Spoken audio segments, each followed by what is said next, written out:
Hello, everyone, and welcome back to part two of our interview with Greg Cruttwell. We're about to go into Greg's top threes. We talk about his favourite goals, his favourite kits, and some memories to go along with that. And then we sort of discuss and we get his intro into the FFC&ME Cult Hero Hall of Fame. It's a really interesting second half of this interview. Greg was a great guy to chat to. He's a very passionate Fulham fan. And we actually found that we have quite a lot in common, so it was great to not only have Fulham in common, but we have a lot of sort of interlinks between us. So it was a really enjoyable chat personally. But I hope you guys really enjoy the second half of this interview. We can move on to your top threes, which is for anyone who's sort of new to the show. Top threes are personal preference, so none of the answers that Greg gives can be wrong. It's all about what he personally believes, and if he is like any other football fan I know, the answers he gives today probably won't be the answers he'd give tomorrow because something would come in and change your mind, or you remember something that you forgot. But we'll go through your top threes. The first set of top threes is your top three favorite Fulham goals. Greg, so if you can have any to hand, sort of what are your top three favorite Fulham goals? Yeah, I've got to say one thing about me is my memory is terrible. I mean, honestly, and it's I mean, I've kept most of my Fulham programs, and when I look through that, it triggers all the memories. I mean, it is really difficult to say. I think that the Clint Dempsey goal against Juventus, obviously, right up there.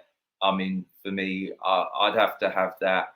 I think that Tom Cairney's goal at Wembley in 2018. Again, I mean, it had been a dream of mine to see us get to Wembley, and I missed the FA Cup final in 1975. I'd been to pretty much every home game, but there was a ticketing issue, and they'd given out too many tickets, and my ticket, I was one of the people who then missed out because of that, and I was so gutted. And I kind of, although in a way I wanted Fulham to win, I kind of didn't want Fulham to win that FA Cup final because I wasn't able to be there, and I felt so that was so wrong. That the next time they got to the FA Cup final, I wanted to be there. But the fact that it was the playoff final that got us to Wembley was still equally special. So I'd say Tom Cairney's goal there, Clint's goal. I think Gera's goals against Hamburg. You can, Zoltan Gera. I mean, I'd have those up there. But I'd also have any goals by Gordon Davis, either, who was, he's my thought. I don't know whether you're going to ask me this, but I'll tell you now. My favourite Fulham players of all time are Les Barrett, who I've mentioned, Gordon Ivor Davis, Steed Malbronk, and definitely Breeder Hangeland. And for me, those four, I mean, I'd have Mitro right up there as well, and Lee Clark and Jeff Horsfield and Ray Houghton and Steve Finnan. But those would be my kind of the legends of legends for me. And you can pick any goal by, Gordon Davis for me. That'd be in my top three. Yeah, I can't disagree too much on the Clint Dempsey and Tom Kenny goals. I think it's a very similar theme. It's one of the reasons why I sort of considered maybe stop doing the top three goals, because everyone I interview has the exact same answer. It's always Clint Dempsey, Tom Kenny, and then one other. And I think the Zoltan Gera goals in the semi-final of Hamburg were, they were just magic. There was one goal actually that also I just remember. I'm not someone who wells up or cries, much. Probably should do more than I actually do. But I remember being on my own at a game at the Cottage against Aston Villa, and Jimmy Bullard, who I absolutely loved too. I just thought was amazing. I remember him scoring a screamer against Aston Villa. And I remember just jumping up and down on loads of people, and we were all hugging. I was there on my own, as I said, and I just remember welling up for some reason, and having tears in my eyes. And I just remember screaming, Jimmy! And it was extraordinary. But that's what football does to you. I honestly, it was just a magical moment. I've no idea why, but something in me at that moment, was triggered, and that was a pretty special moment. And obviously, the goal that he set up for Danny Murphy that saved us from relegation. I mean, obviously that was pretty special too. God, there have been so many. So we're going to move on to the next set of top threes. You said you sort of fell in love with the club. One of the reasons was the kit. You love the kit. It's top three favorite Fulham kits. Now I know this for some people they're not really into kits. They don't really, they're not really into them. But is there a set of top three? If you had to, you're going on holiday, you get told you have to bring 3 football tops. What 3 Fulham shirts would you take? Yeah, I mean, I'm not a great one for wearing football kits. And like a bit like you, I don't generally wear football shirts to games. My kids do, and have done. Yeah, I do think kits are incredibly important, and I think thank God we're not Crystal Palace. Some other clubs like Norwich who have hideous kits, and I think touchwood, our kits have always been pretty good, and I think that is really important. And I know when I used to play and managing at Balham, I think if you're wearing a kit that you love, psychologically it helps you. If you're wearing a kit that you hate, then it doesn't do you any favors as a team. Okay, so I mean, generally any of the home kits, I like it simple though. I look back to back in the 1970s when it was just plain white and black was fantastic. There was a couple of away kits I really liked. I mean, I like the fact that our main away colour has generally always been red, and there was a red and white away kit that Alfie, my son, he had Lee Clark on his back, number 8. It was around that sort of time, and that away kit, he literally got up, put it on, and he was a little boy and never took it off, and so that kit I'd have right up there. And there was a kind of luminous green kit at one point. I think it was with Demon Internet on. Well, my kids got me that shirt, and I've got it in a drawer, and I've threatened to wear it at various times, and I will get it out, and I will actually wear that one to a game at some point. But for some reason, I mean, it's hideous, and my wife, if I get it out, she virtually, pukes up on the spot. But I don't know why. I love that kit. So that green kit, the red and white. There's been the odd other away kits I've really liked, but genuinely, I think that we've done pretty well with our kits. I think our kits are right up there, and there aren't many clubs that wear better colours than we do. I think that's very true. And I remember the red Adidas shirt, the one that's sort of red with the white bit at the top, is one of my favourite, away shirts as a kid. The only downside for me is that I got that shirt. I really wanted Paul Pescalino on the back of it. Yeah. And back then you used to have to pay per letter. So my auntie refused to let me have his name on the back. Pesky. You should have just had Pesky on there. I know I ended up just getting Ash on the back of my shirt because that was it. Like, she's not going to spend £14 when she can spend £1.50. That's for sure. And that green, the slime lime green shirt, which is actually from the year after that red one, it's actually really, really collectible. So that shirt is one of those ones that, because it's very rare. And unfortunately, I did used to have that shirt, and it was unfortunately destroyed. I had loads of shirts that were destroyed when I was sort of 19. It's one of those shirts. It's just, your wife may think it's hideous. Your kids may shudder at the thought of you wearing it, but if you walk through a turnstile wearing that shirt, your cred goes up massively. People absolutely, they love it, and it's one of those shirts that it's not great. And if I remember rightly, we used to wear it with like white and like purplish shorts. That white shorts had like purple Adidas trim, just to make it even worse. But it's one of those shirts that I love it, and it's one of those ones that I think is nostalgic reasons why I love it, because it was a good couple of years wearing those kits. Yeah, no, and kits they're great things, isn't it? And the fact that now they're such a kind of fashion item, I think I love that, and I mean that's one of the great things about football, and not just English clubs. And when I played football, one of my sons went on his gap year around South America, and he brought me back a Vasco da Gama shirt from Brazil, which is, you know, the big club, but not a club known by people. And I used to wear their shirt whenever I played, like in a week, you know, Thursday night 5 or 6-a-sides or whatever. And you couldn't tell from the crest what club it was. And I was waiting for one day someone to go, oh my God, that's a Vasco da Gama shirt. But no one has ever done so. And I quite like that. The mystery still remains, you know? I had the similar thing. I think I'm one of those people that I only ever owned Fulham shirts. I've had a couple of others, you know, that weren't, you know, English clubs. I've had a few. I had a couple of Juventus shirts when I was a kid because, you know, I was a massive, you know, Italian football fan when I was younger, as well as sort of Fulham, and Juventus were the team that I Yeah, sort of yeah. just I cheered for, and probably because they played in black and white. And the fact that, you know, Edwin van der Sar, I was a goalkeeper when I played football, and Edwin van der Sar is my absolute footballing hero. And it's one of those players that is extreme. I'm extremely lucky to have seen my footballing hero play for my football club.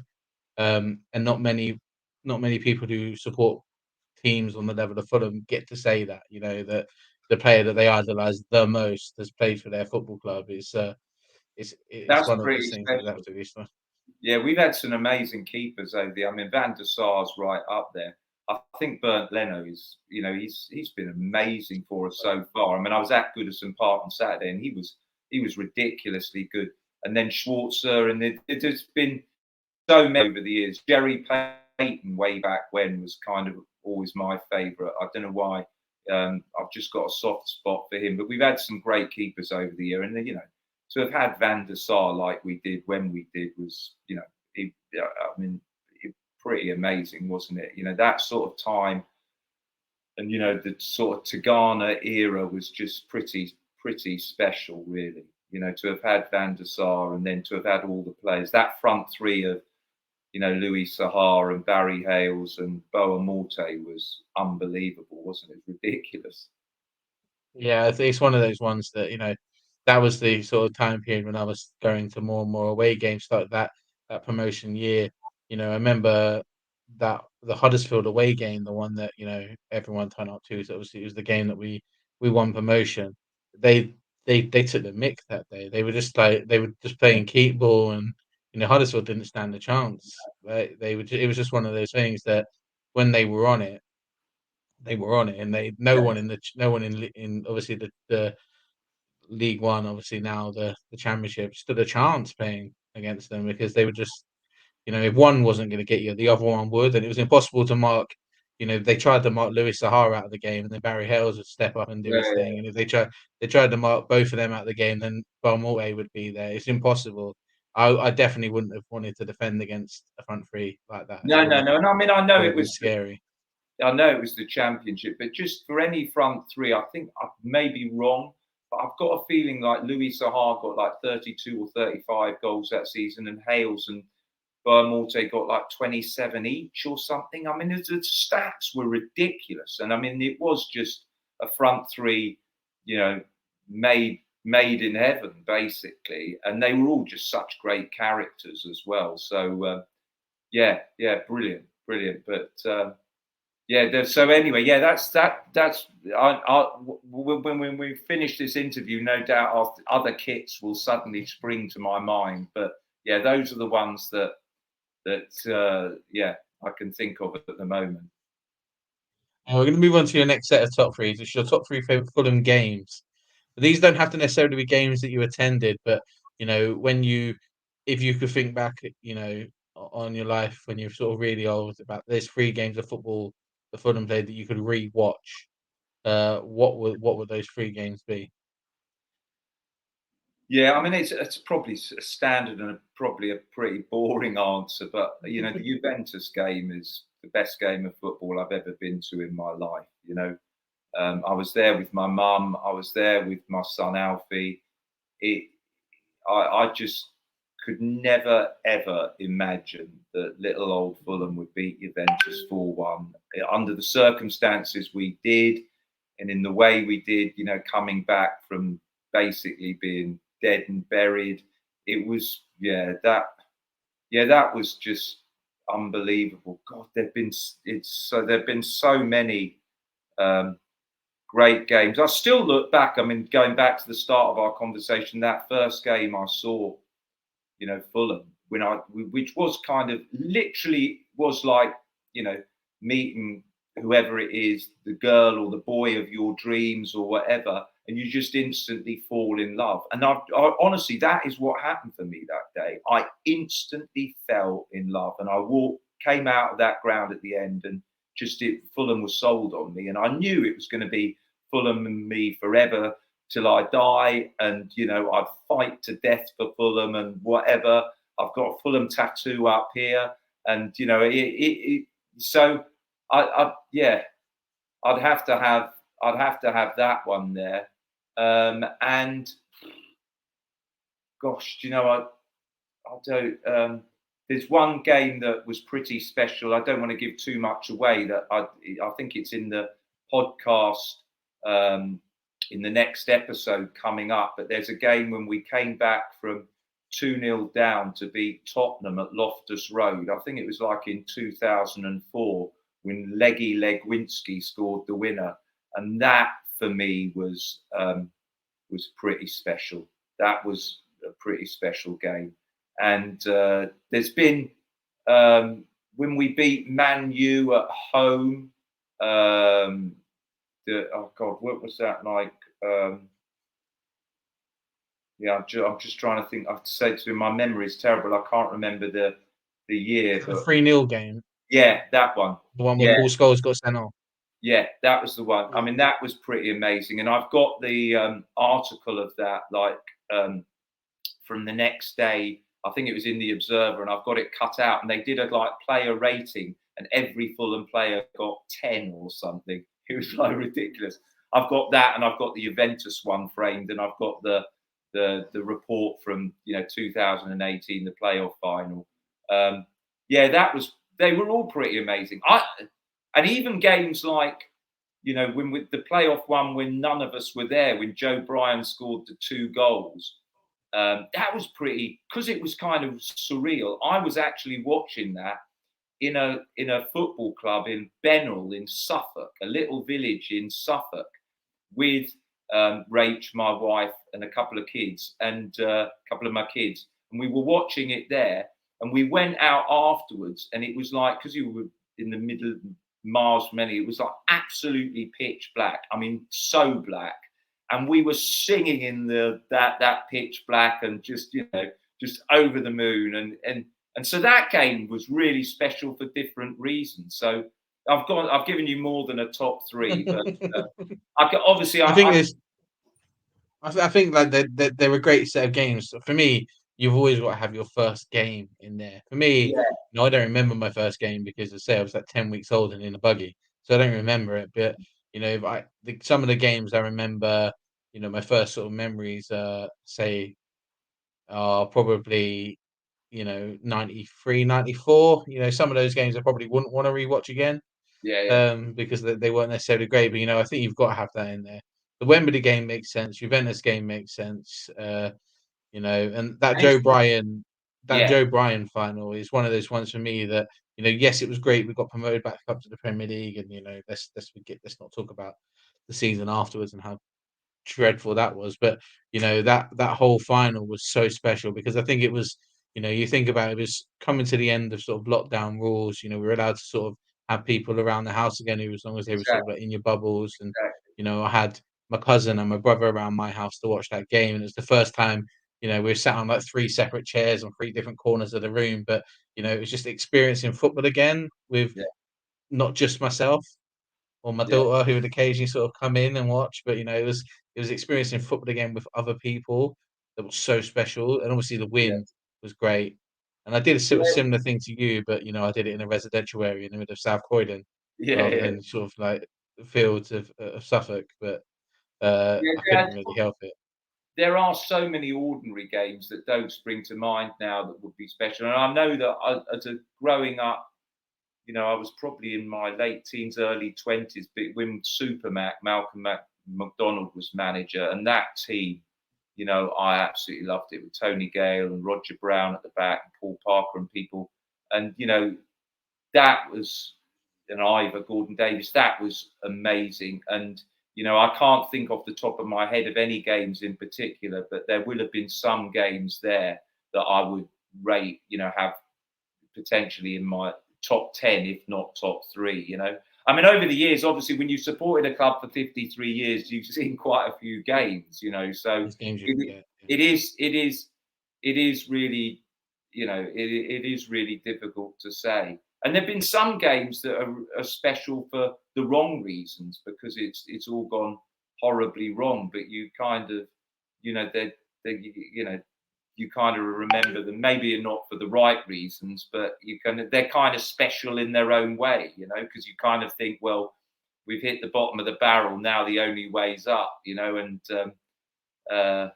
so when we were at Brentford away last season and we lost, was it 2-1, I think, and I came back and I had sort of Fulham scarf on or something, and I was caught in an station somewhere, and there were like 200 or 300 Brentford fans and me. It literally was, and they were all just taunting me, singing at me, all that. And I love those moments. I just lapped it up. I just smiled, just giving, come on, bring it on. I don't care. And so in a way that makes that game, even though it wasn't great for us, it kind of triggers a special memory. It's funny because my brother reminded me yesterday when I was sort of discussing about this going on, that we actually met each other at that Brentford game, in that underpass after the game, just before we were going into the station, just before we got onto the platform in the station, because there was a load of people sort of shouting at us. And I remember, if I remember right, there was one guy sort of shouting at you about the fact that they'd beaten us, because obviously he saw Yeah, your yeah, yeah. scarf. And I do remember sort of interjecting, be like, you do realise that we beat you 3-2 as well, like Yeah, yeah, yeah. 4 months ago. Like, No, calm that's down. bizarre. Yeah, and it's just a memory that sort of Yeah, pop no, back that. into my head as you were saying it. Like, it's just it is crazy with that. And obviously, you're talking about sort of games back in the past. That I was very lucky last year. I had Rob Wilson on. We did Oh a yeah, sort of double with him, and he speaks so like fondly of so many of those games around that time period. Thinking of Lincoln, and even the yeah. bad game like Derby and stuff like that. Oh yeah, And yeah. he was talking so openly about a League Cup game we played against Newcastle away that we won 4-1. I remember And that. after interviewing him, I went away and I watched that game. And it was just one of those ones that it's just like you forget That just was a the special quality of game. player that we had. That was an unbelievable game. Unfortunately, I wasn't at that game in person, but now you've triggered that memory. Yeah, and that whole era when we had Robert Wilson, Sean O'Driscoll. I mean, John Beck. That was a great era for us, and it was just tragic that in at that time Super Mac had to go because of having an affair with someone in the club or whatever. I mean, something that nowadays he wouldn't have been sacked for, but it was a real shame at the time, because that was the closest we got to to getting promoted to the top division before obviously we did under Tigana.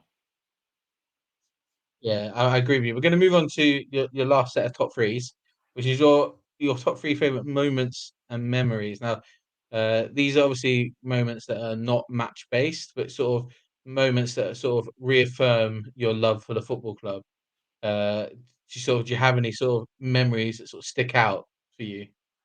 I think that when I look back, uh, the family is really important to me, and the memories of going to games with my mum, who died in 2015. That's really special. And when I think of kind of favourite memories, I think of like my first season supporting Fulham, first couple of seasons as a kid, sort of hanging off the rafters inside the Johnny Haynes stand, so I could kind of see in games. And I remember the big game we had at the end of that first season with Preston North End, and being there, and hanging off the rafters there. But I mean, I'm quite sentimental some of the time. And I think when I'm a long way from home and I think about Fulham, it really does trigger something. And I every time I go to the ground, and in my time as a kind of season ticket holder, I've always been in either the Hammersmith end or the Johnny Haynes stand. I'd never go anywhere else. And I do say to people, that is my home. It's my second home. When I go there, and I walk through those turnstiles, I get the goosebumps on the back of my neck. I feel incredibly, it's incredibly special, and I think, I also, one memory, I remember George Best making his debut against Wolves, and I remember we lived in Barnes at the time, my family. So I used to walk along one side of the Thames and go over Putney Bridge and then walk through Bishop's Park to get to the ground. And I remember suddenly the amount of people that were there, and the traffic. It was just a nightmare. And there was a milk float. You don't see many of those around now, but a milk float was going by, and I just jumped on the milk float and asked the milkman. I said, "Can I hop on to get through the crowds and all that?" And he let me on his milk float, and that took me a long way to the game. And that was particularly special because obviously Georgie Best made his debut and scored in that game very early on, the only goal of the game. And that was pretty special. And I remember also times when I've got 4 kids, 3 of whom are really into football. 2 of my boys and my daughter Minnie.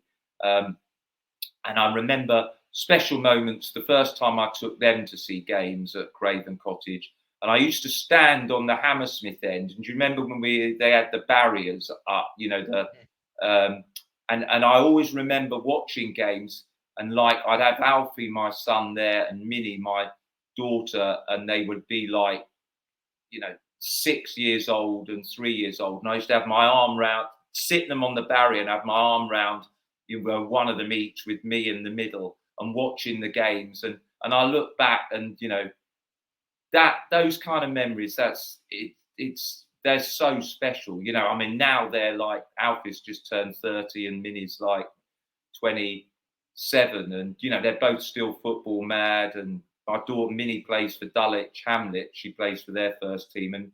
And so, football's in our blood. But yeah, memories like that are pretty special. I think for me, I 100%, I go down. If people ask me this question, I go down the exact same route you do, and it's completely sentimental. So for me, I one of the most surreal moments I've ever had at a football game was after the full-time whistle at Wembley when we just won the playoff final. And for me, we'd lost my auntie Frida a couple of years before that. And when we were kids, she always told us, one day you'll get to see Fulham play at Wembley. So it was always our dream to see Fulham play at Wembley. And I remember crying the full time, and there was sort of someone sitting behind me was just like, "We won. Why are you crying?" Obviously, not realizing that the reason why I was crying was because I was having a moment thinking about my auntie and you know how much I loved, I wished that she was there, but I had that sort of weird surreal moment that she would have been there watching from above and stuff like that. And it was one of those really, really surreal moments. And I have the same thing in terms of, I think back, and for me, going to games with her as a kid was some of the most amazing experiences of my life. She took me through milestones as a football fan. Going to games standing at the Hammersmith end. We used to stand right at the front.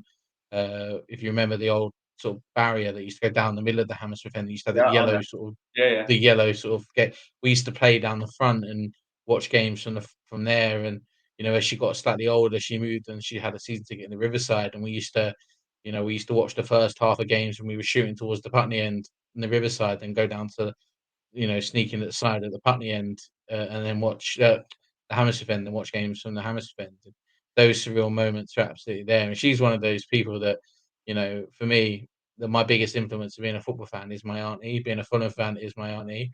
And it is one of those things that, I'm overjoyed that my daughter, she's not massively into football, I think she's more determined to, she wants to be, an actress and do her thing with that. So that's her dream. But she still has a love for Fulham, and she seems to be really interested in watching the women's team play.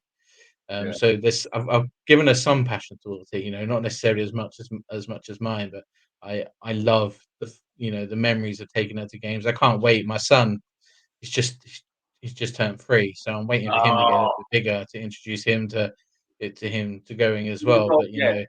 if I could if I could give anyone as much passion for Fulham as my auntie's given me, I think I would have succeeded as my job as a Fulham fan, to sort of secure the next generation. It's one of those things, but that I completely get the sentimental thing, and Oh those yeah, yeah. memories, the sharing things, 100% got to be up there for me. Yeah, no, no, definitely. And I mean, no, absolutely. That family connection is amazing. And I've got 2 grandkids, and the oldest of which is 3, the other one's 1, and I'm desperate for the day that take them to Craven Cottage, and they to a football game, just to see the kind of them be gobsmacked at the noise and everything that goes on, and yeah, that's going to be a magic moment. And there are actually 2 other thoughts that occurred to me in terms of favorite moments or memories. One, briefly, one is driving to Hamburg for the final in the Europa League and seeing the amount of Fulham fans on the road in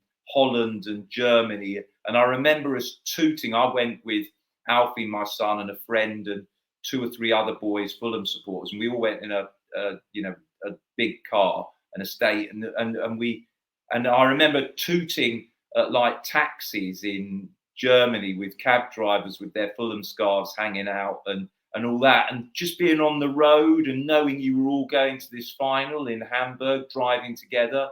That was pretty magical. And on the opposite side, I don't know why I think of it as a magical moment, because it was pretty kind of scary in a way. It was back in the bad days, the hooligan days of the 1970s, when the Riverside was just a stand that had a tunnel underneath it, And I remember us playing Millwall and us all singing in the Hammersmith end, me there, sort of Larry teenager singing away. And the Millwall lot were at the far end, at the other end. And that was the days they had all these hooligan groups called Treatment and the Bushwhackers and whatever.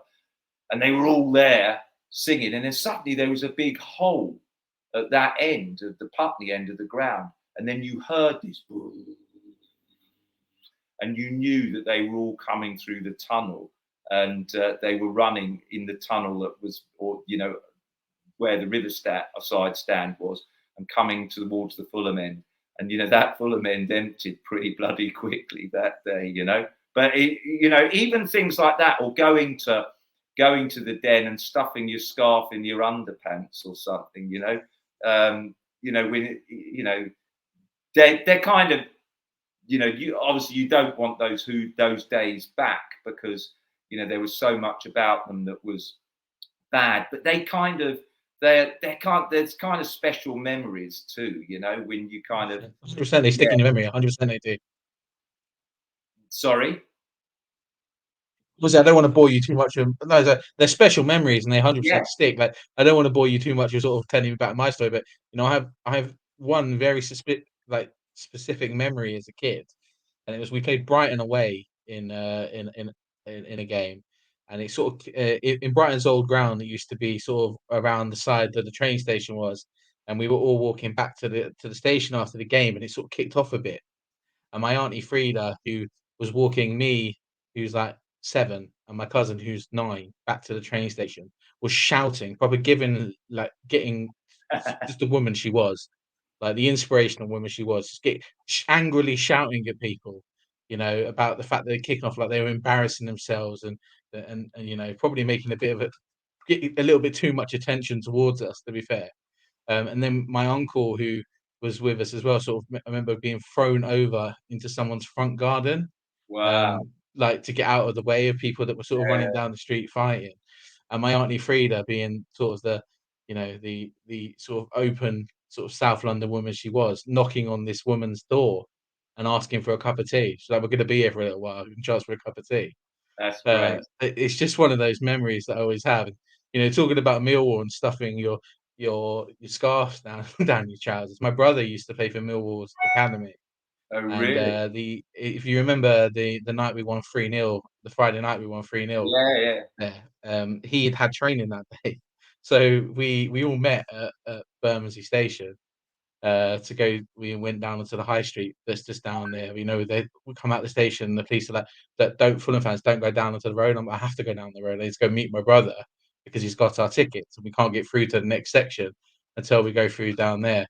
Um, and he walked into the local shop wearing his Millwall tracksuit, and then in the middle of the high street, just took off his tracksuit top and his Fulham shirt on underneath.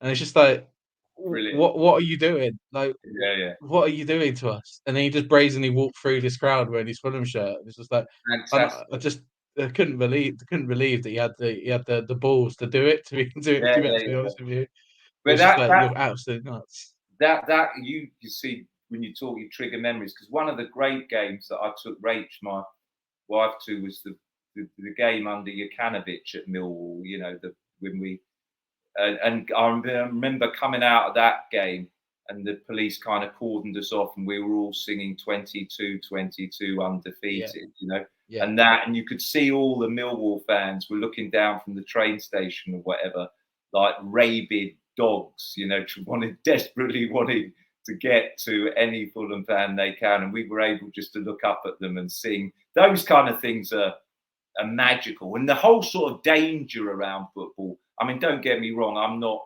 condoning any kind of, you know, hooligan violence and all that, but the kind of dangerous aspect and the tribal, you know, element of it, I love that. And the whole thing of the sort of so-called bad old days when it was, you know, police on horseback separating fans from baying fans from getting to each other.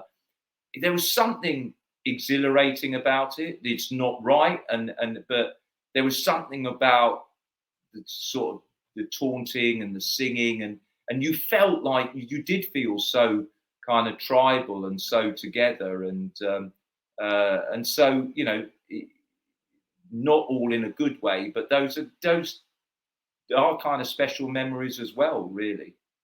yeah. I think, when I think about that, that Millwall game is probably prime example of it.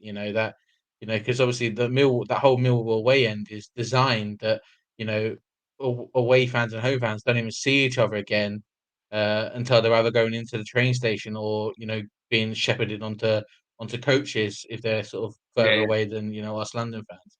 And I remember that night so vividly. I remember how much we were sort of loud and boisterous going into the train station. I remember being quite loud on the train station platform. But for me, I was a bit different from everybody else. Everybody else was getting a train back to London Bridge, then get trains back to Clapham, and I was jumping on a train to go to Beckenham Junction. And I ended up finding myself. I went from being in a group of about 500 Fulham fans to being the only Fulham fan on this train for the Millwall fans, just like hands in pockets, like, yeah, you're right, guys, like, Yeah, good game, mate. yeah, Sort of sheepishly trying to not make too much attention to myself. Luckily, the guys who I was on the train with, they were hilarious, and I think it's the same thing. It was just that, you have to enjoy those sort of moments of, you've got as to you say, just tribalism, and it is what it is. yeah, no, absolutely. God, it is. I mean, honestly, when you have a long chat like we're doing, you realise what an amazing, special game football is. It is, it is the ultimate theatrical experience. There's nothing like it because it's an unfolding narrative. You don't know what's going to happen, but everything around it, what happens on the pitch and what happens off the pitch and before the game and after the game, and it's just there is nothing like it. I feel so sorry for people who don't like football. I mean, as I say, I'm a sports fanatic. I love pretty much any sport, apart from dressage. But football for me, yeah, I feel so sorry because people are just missing out. It is oh God, it's the greatest gift that God gave the world, isn't it? Yeah, I think that, for someone who you obviously come from a theatrical background, and I was a theatre kid myself when I was at school. I think one of the greatest things about football is, many people have said it, you can't write it. And No, as you you say, can't. it doesn't that we've all seen many, many football films, many football documentaries. I've seen a couple that obviously that your production company produced, you know, you can try imitate it, you can try explain it, but unless you sort of lived it, you'll never understand. You'll never fully be able to tell that story of that feeling that you have when you're in a group full of people in hostile territory. You know, just living your best life. It's Yeah. one of those things that you can't really explain it, and I don't think I'll ever will. I'm not eloquent enough to be able to express in words how that makes me feel, and I don't know No. about yourself, but No, no, no. We're very lucky, and I think we're very lucky to support a club, like Fulham, because it is, it does seem to be that Fulham is one of those clubs that most people have a soft spot for, and most people think that Craven Cottage is, one of the, if not the top ground to go to, one of the top grounds to go to, and that's yeah.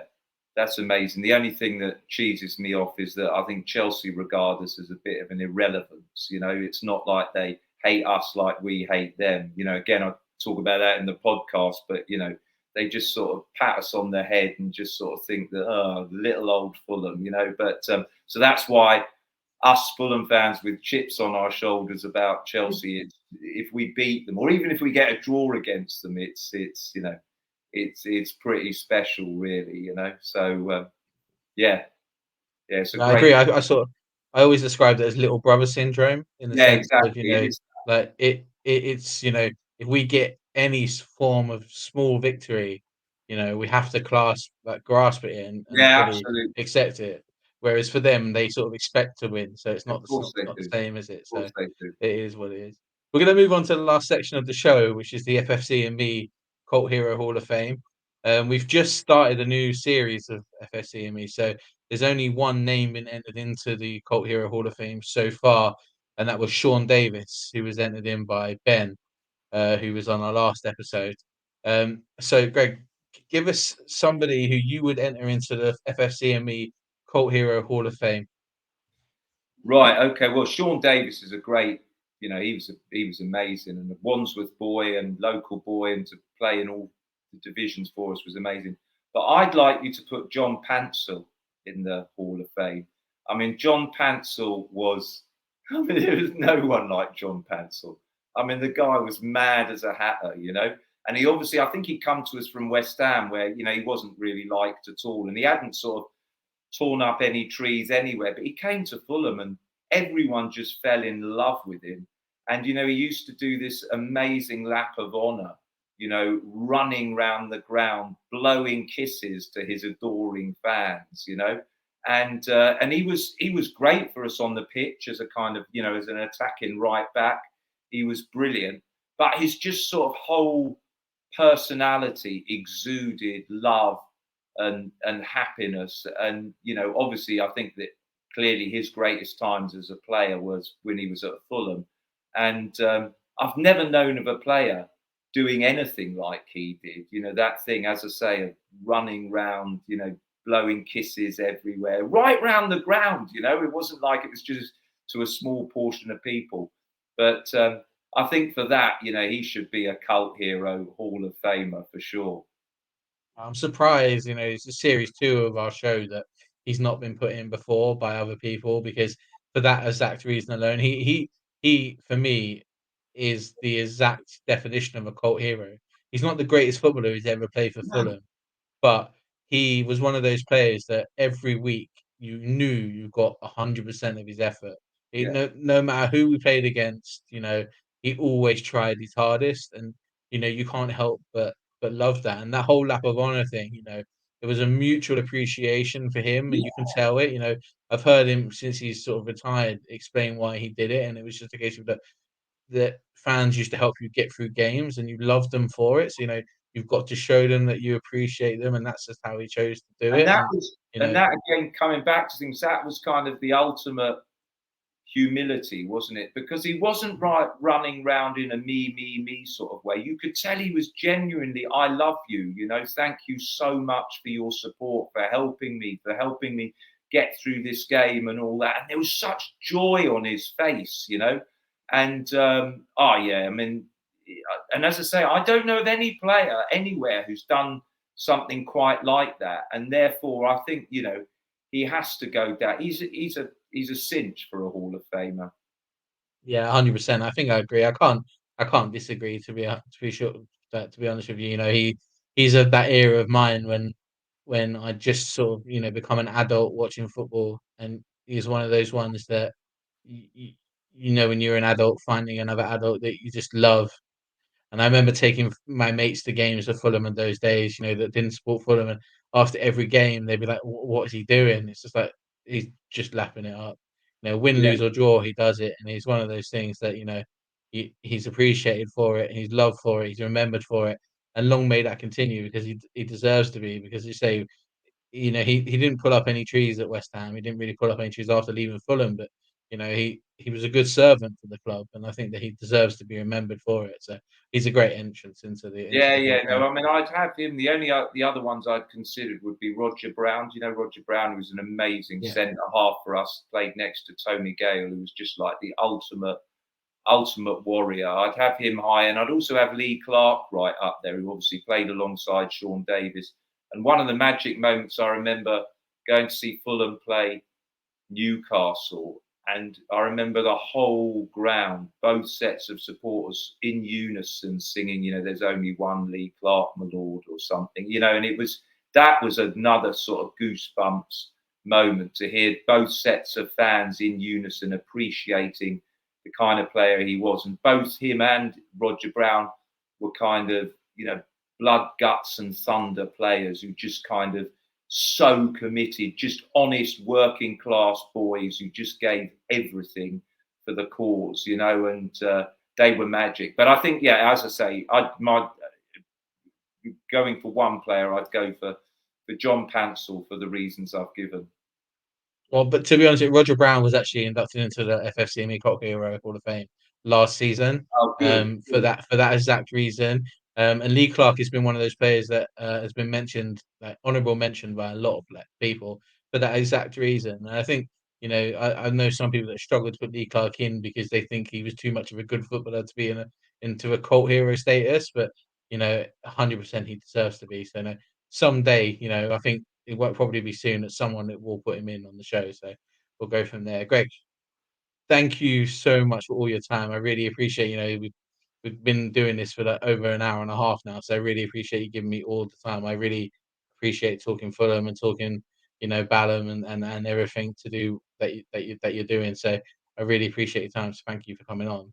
Oh, it's an absolute pleasure. Listen, anytime talking about, football, and obviously especially talking about Fulham, no, it's great. I've loved it. Really, really enjoyed it. And I know what will happen now, of course, is that I'll go away and loads of things and thoughts and players and games and whatever will suddenly pop into my head, and I'll be thinking, oh, I should have mentioned this and I should have mentioned that. But no, listen, I've enjoyed every minute of it, and obviously I hope you enjoy, and that anyone who tunes in enjoys the rest of the podcast. And please also keep an eye out check out my company's website, Park the Bus, and keep an eye out on other things I'm doing. Everything there, my remit with the company is to make sports related drama and documentaries. So, I hope that there'll be more stuff of interest to Fulham fans and, football fans in general. But, thank you very much. I appreciate it.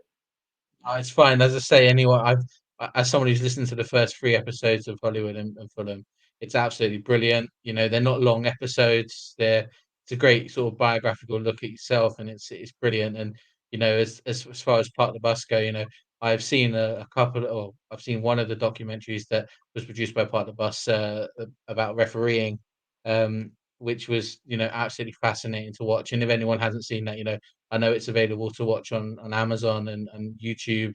Yeah. So they should definitely give those a check out because they're absolutely great looks into not just Fulham in terms of the podcast, but football as a whole. So I fully anyone who hasn't suggest that they do that.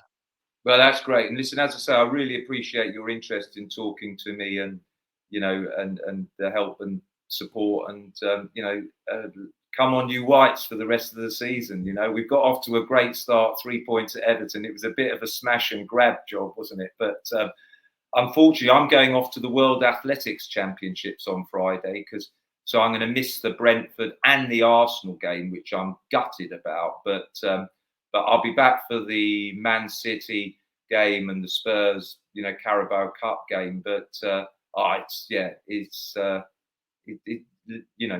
to be magical. We're on another, joyride this season. Let's just hope that we can do what we did last season, or even better. We'll see what happens.